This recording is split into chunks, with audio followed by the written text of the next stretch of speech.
Massive panic over Trump's tariffs. Oh, Jill sent this to me and I just got a chuckle at this. We're in absolute panic mode. Toy makers are bracing for the Trumpsters' tariffs. The holiday season is typically a festival time. But this year, the Americans could get a lump of coal next year, in the form of a steep import taxes. Import taxes promised by Trump. The threat hung like a cloud over a trade show last month in Orlando, Florida, where toy vendors were already looking forward ahead of next year's prices. All anyone talked about was tariffs, says Jay Foreman, who is the CEO of a Boca Raton-based toy company, Basic Fun. He says, we know that if tariffs hit, that prices are going to go up and it will affect the consumer. All right, just put that in the back of your mind for a second. When Foreman joined the industry in the mid-'80s, the toys were still manufactured in Brooklyn by a workforce that was largely undocumented. But I thought immigrants didn't hurt wages of American workers. Crazy. You're telling me illegal immigrants or immigrants as a whole, they do affect the wages of or the job opportunities of American workers? Who would have thought? Interesting. It's almost like there's a lie. Oh, but guess what? What happened next?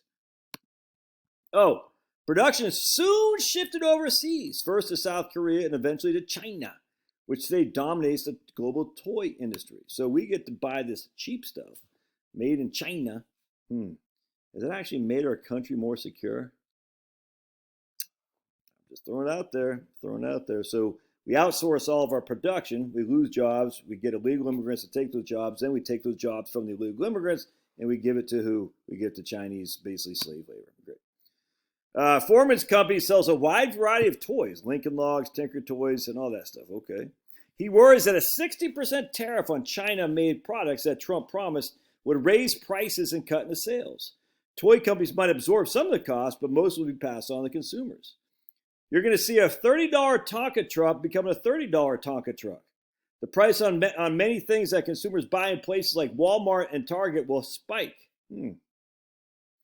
Toy makers could try to dodge the tariffs by moving factories to other countries. What's to say that we all start to move our production from China into Vietnam or India and Mexico? And then the administration makes a deal with China, and now the target is on the back of the Vietnamese. Okay. Companies could avoid tariffs by manufacturing domestically, but Foreman says in most cases it's too expensive. And customers aren't really willing to pay the additional cost. He has tried making Lincoln Logs in Maine, for example, but ultimately shifted production back to China. American Plastic Toys. They manufacture their toys in the United States. They're bulky, which could make them difficult to ship. They're mostly made of molded plastic.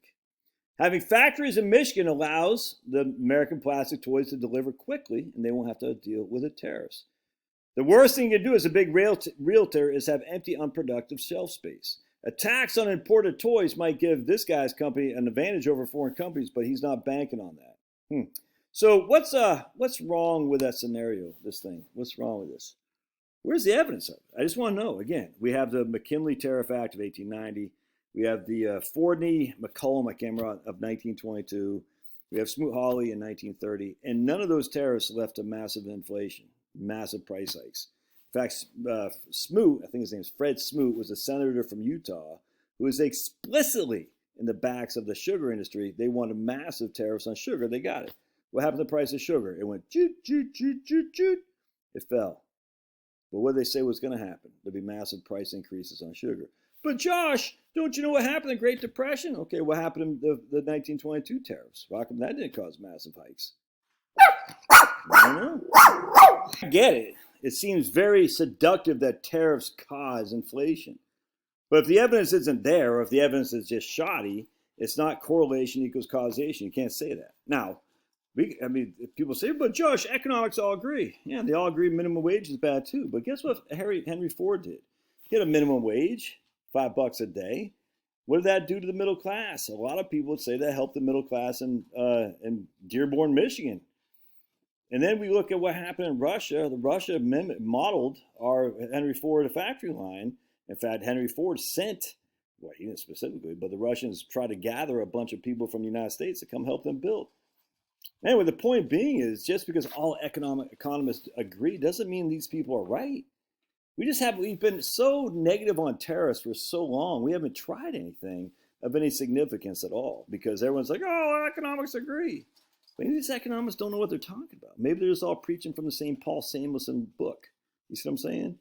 I mean, I don't know. Maybe it's time to try something different. Again, if anything, tariffs aren't inflationary, they're deflationary if we look at the major tariff acts.